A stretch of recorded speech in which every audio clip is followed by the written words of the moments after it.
صباح الخير حبايب قلبي، ازيكم عاملين ايه؟ يا رب تكونوا بخير. فيديو جديد ان شاء الله. قبل ما نبدأ بقى كده الفيديو بتاعنا نصلي على الحبيب عشان قلبنا يطيب، وتحطوا لاختكم بقى كده اللايك الحلو الجميل اللي بيشجعني ويحفزني ان اقدر انزل لكم فيديو تاني يوم.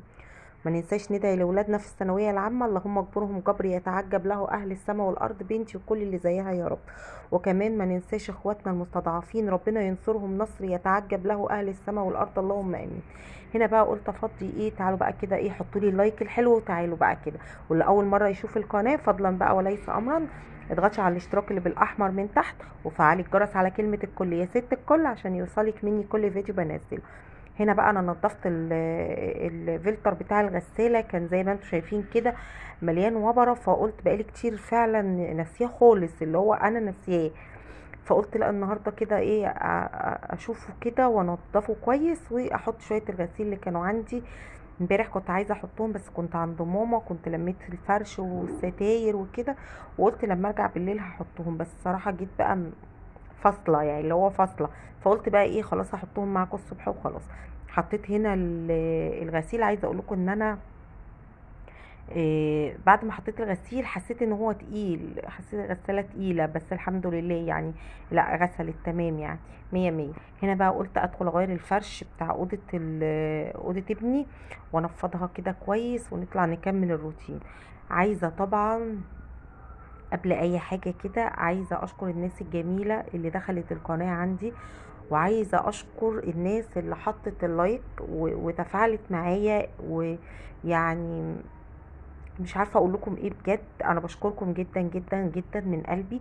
ربنا يا رب يديمكم نعمة في حياتي. كل اللي استجاب وحط لايك للفيديو ليا او لاي قناة بتطلب منكم ان كنتوا تدعموها باللايك او بالاشتراك، بجد بحس ان انتوا ناس جميلة، وناس قلبها كده طيب وبتحب تساعد الغير. طبعا اللايك او الاشتراك ده دعم منكم لينا ان القناة بتاعتنا تتشاف، وان الفيديوهات بتاعتنا تستمر وتكبر وتنتقل منك لغيرك لغيرك لغاية القناة ما تبدأ تتشاف وتتعرف وطبعا بعد ربنا سبحانه وتعالى انتم لكم فضل في الموضوع دوت.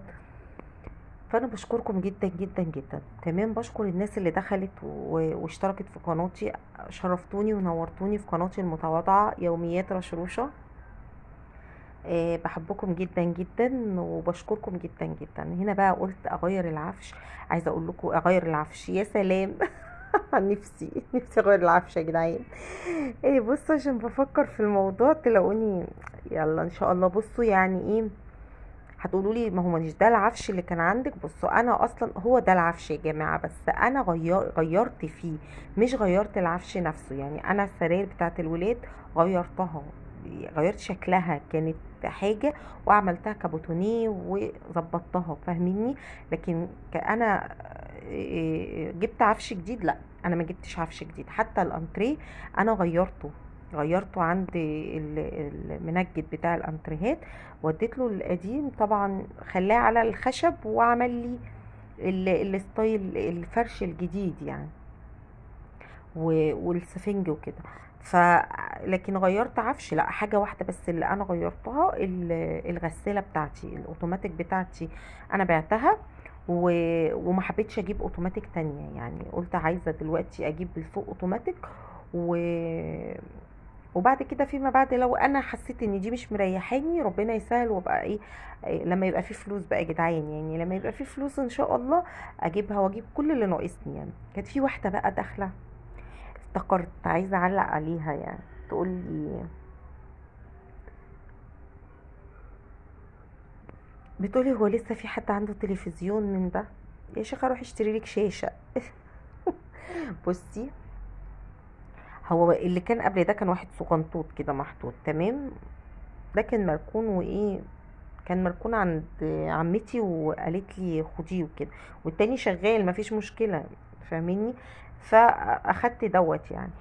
إيه بتقولي هو لسه في حد عنده التلفزيونات دي؟ يا شيخه روح هاتيلك شاشه. هو بخل مني يا حبيبه قلبي، والله العظيم ما هو بخل مني يعني. هي الامكانيات لو موجوده هروح اجيب. ايام ما كان في امكانيات انا ما كنتش بفكر بعقلي يعني. كان معايا وكان بزياده والحمد لله. وطبعا ما كنتش بفكر بعقلي، ولا كنت بفكر ان هيجي يوم عليا مثلا انا مش معايا اجيب الشاشه. فكنت عماله اغير في التليفونات، اجيب للعيال في تليفونات، مش عارفه ايه حاجات تانية. كانت في اولويات انا ما كنتش حطاها في دماغي قوي. يعني مثلا المكنسه بتاعتي لما باظت، انا رحت عملت لها كام مره موتور. طب ما الكام مره موتور دول كان ممكن اجيب مكنسه. برضو في الوقت ده كان في ما شاء الله كان معايا فلوس، فازاي ما فكرتش ان اجيب مكنسه طب وقتها؟ فاهميني؟ الكلام ده هنقول من سنتين مثلا. جه بعد كده لما كان معايا ان انا اجيب الشاشه من سنتين او من 3 سنين بالظبط، كانت ب1700، اللي هي الشاشه ال23، مش عارفه اسمها ايه، كان بوصه دي 23 بوصه ولا مش عارفه 14 ولا ايه، لا مش 14، الاكبر من 14 دي مش عارفه 21 تقريبا، 21 بوصه مش فاكره. بس هي كبيره يعني، اللي هي اول حجم في يعني كبيره. ف اللي هو انا كان معايا والله اجيب بدل الواحده اتنين وتلاته، بس برضو وقتها ما اهتمتش اياميها. يعني انا ما اهتمتش، كانت رخيصه جدا، ما كانتش لسه وصلت ان 32 بوصه، 32. ما كانتش لسه وصلت مثلا الشاشه ال 32 دلوقتي عامله 6000، اللي هي العاديه مش السمارت كمان. ف زمان يعني من سنتين تلاتة كانت عامله 1700، 1750 بالظبط، لان في ناس جابتها وقتها قدامي. فانا ما فكرتش، ما كنتش، كانت في حاجات تانية بهتم بيها اكتر من الاولويات دي. ودي حاجة انا ندمانة عليها، انا ندمانة جدا، لان كان في ايدي حاجات كتير ناقصة عندي، كان في ايدي ان انا اجيبها في الوقت ده. ولكن انا ما كنتش زي ما بيقولوا كده ناصحة، او ما كنتش مدركة ان انا هيجي عليا وقت مش قادرة اشتريها. فطبعا كلنا بنمر بظروف يا حبيبة قلبي صعبة، بتمر علينا ظروف صعبة، بتبقي مثلا فوق وتنزلي تحت تحت وتطلعي فوق.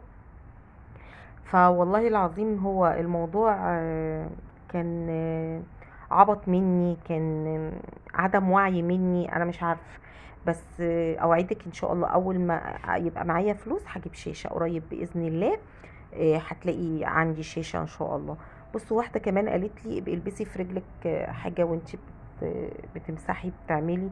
بصوا انا ببقى لابسة، بس انا من الناس اللي مش بتعرف يعني لو بمسح الارض او بفرش او اي حاجة، انا بخاف ابقى لابسة في رجلي حاجة.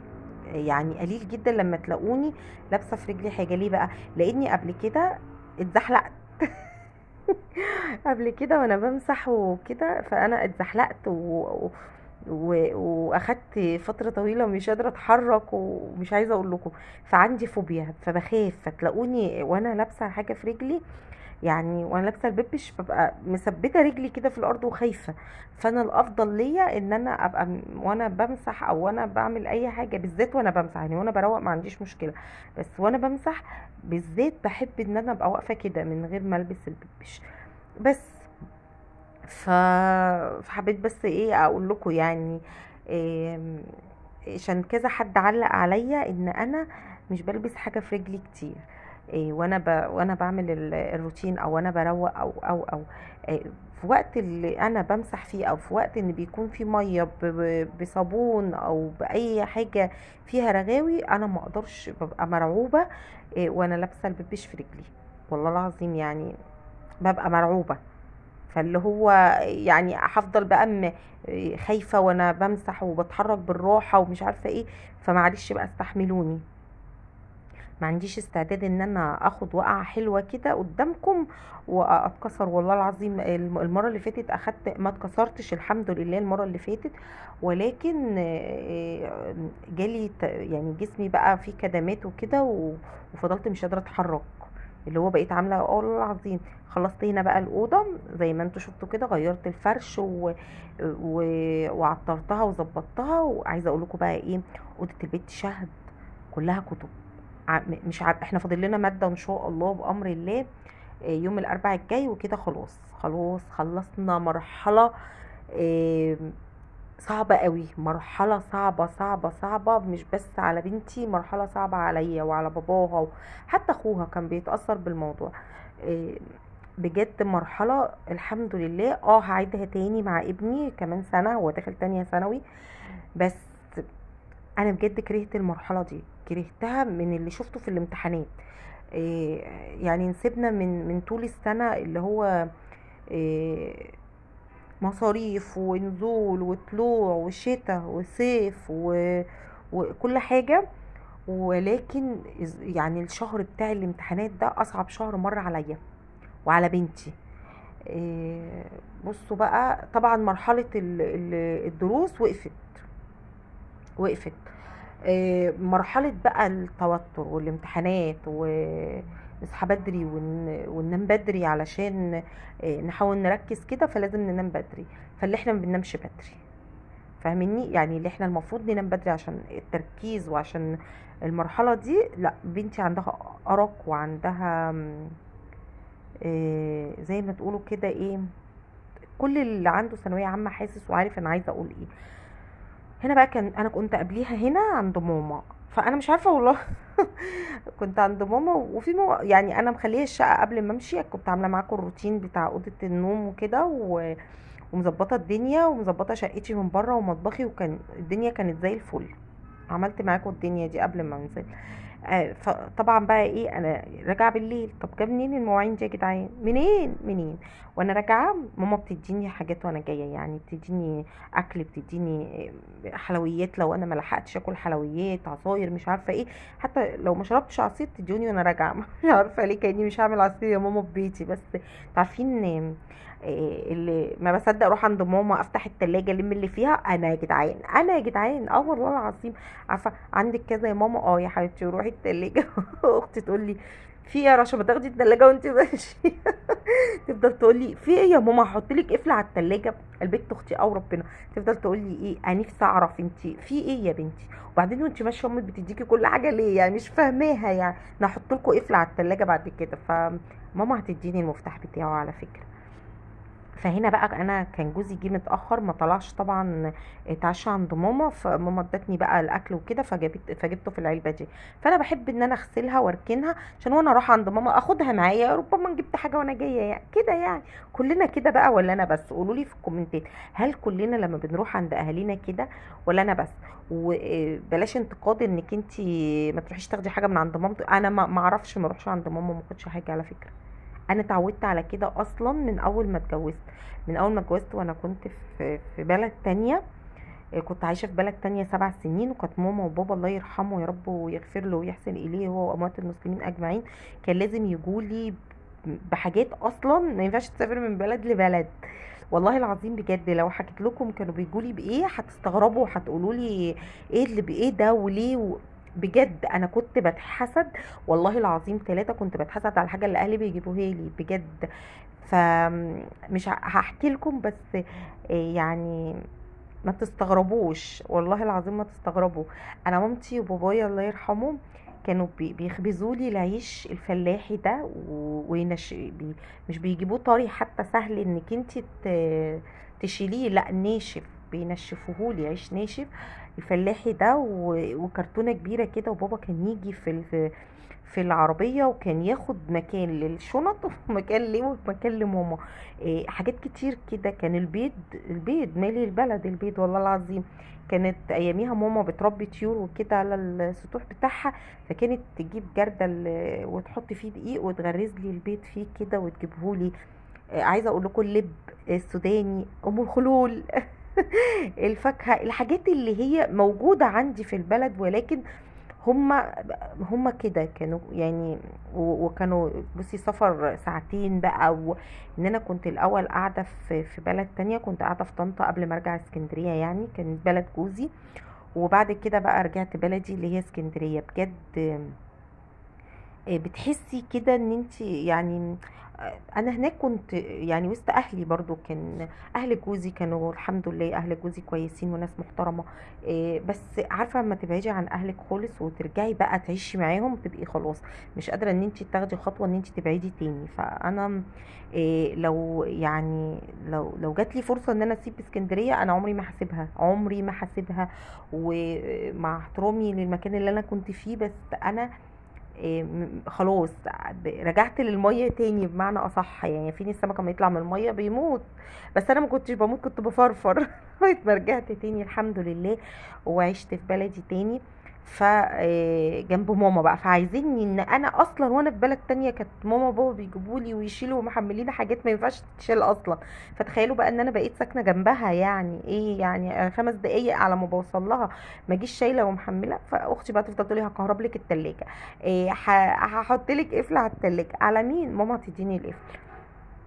فربنا يا رب يخلي كل امهاتنا ويفضلوا تاج على راسنا كده، ويخلي امي، امي بجد وقفت معانا كتير جدا جدا. انا يمكن اتجوزت وبابا عايش، لكن اخواتي بعد ما بابا توفى ماما كانت الام والاب والسند بعد ربنا سبحانه وتعالى. كبرت وربت وجوزت، ويا رب يكتب لها كده الحج والعمرة، وتزور بيت ربنا كده يا رب، ده حلمها ونفسها تحققه. يا رب يكتب لكل ام اللي نفسها فيه، ويخلي كل ام يا رب، ويرحم كل اب فارق اولاده، ويخلي كل اب موجود ويرزقه برزق اولاده، اللهم امين يا رب العالمين، ويرزق جوزي ويرزق كل من كده. هنا بقى انا خلصت المطبخ، خلصت اوضه ابني، وقلت كان عندي المشايتين دول مركونين وانا احتاجتهم، فقلت بقى ايه، هما بصوا الميه مش نازله، يعني ما فيهمش بقع ولا حاجه، ده تراب، تراب مكان ما كانوا مفروشين وكده والركنه، فاتطربوا لان كانوا في البلكونه وبعدين دخلتهم جوه، فاتطربوا. فقلت اشطفهم كده شطفة بسيطة، هما ما فيهمش اي حاجة يعني، اغسلهم يعني معاكم. فقلت اغسلهم لاني محتاجة ان انا افرشهم كده في الطرقة، لاني هشيل السجاد معاكم من الطرقة، لان مش مستحملة انا عمالة اشيل اي سجاد، كل اوضة بعملها بشيل سجادها، لان انا بجد مش مستحمله اي فرش في الشقه من الحر اللي احنا فيه الايام دي. فقلت اغسلهم بقى عشان احط ايه في الطرقه كده، ممكن احطهم الاتنين في الطرقه، وممكن احط واحده وواحده احطها في اوضه شهد، لان انا ما عنديش مفارش تانية للاوضه بتاعت شهد. إيه، انا حطيت في اوضه محمد واوضه النوم والريسبشن، ما عنديش بصراحه لاوضه شهد ولا للطرقه. فان شاء الله زي ما قلت لكم الفيديو اللي فات، انا هنزل اشتري، الحمد لله انا موفره يعني على جنب كده في الحصاله تمنهم. إيه، وهنزل ان شاء الله اجيبهم يعني. إيه بس، فانا كده انا عايزه اقول لكم هيحصل حاجه دلوقتي، بصوا خليكم معايا كده، اللي بيحصل معايا كل مره وانا بعمل الروتين بتاعي ما لحقتش اكمل الكلمه. النور قطع عليا، بس على مين هكمل الروتين، لان لقيت ان في ميه، يعني الميه ما قطعتش. اي نعم مش شديده زي ما كان في الموتور، لكن في ميه شغاله، يعني الدنيا شغاله معايا. اللي وصل بقى معايا لغايه هنا فضلا منك وليس امرا، حطي لايك، حطي لايك بقى لاختك علشان الفيديو يقترح. وكمان اللي اول مره يشوف القناه، اشتركي في القناه كده، اضغطي على كلمه الاشتراك اللي بالاحمر، واضغطي على كلمه الكل عشان يوصلك مني كل فيديو بنزله وتشاهديه. هنا بقى ايه، خلاص انا كده ايه شطفت بقى المشايات بتاعتي وحركنها بقى تتصفى، على ما ابص بقى على جريني عشان لو حد حاطط حاجه ولا كده استنى لما يشيلها، وبعدين ابقى انشرهم بقى ايه على طول. الهوا هنا حلو وبينشفوا على طول، يعني الهوا حلو بره الشقه مش جوه الشقه، عشان محدش يقول لي انت مش بتقولي الجو حر، بره الشقه حلو والله. وفي الريسبشن عندي الجو حلو. بصوا انا مثبته ازاي في الارض، خايفه اتزحلق والله العظيم. هنا انا خلصت بقى، عايزه اقول لكم المقشه بتاعتي اتكسرت، المساحه بتاعتي اتقطمت، والله بصوا بعمل بظهرها عشان اتقطمت، والمقشه وانا بعمل اهي باينه حتى، المقشه وانا بعمل اتقطمت. انا وصلت معاكم لنهايه الفيديو، اشوفكم ان شاء الله في فيديو جديد، والسلام عليكم ورحمه الله وبركاته.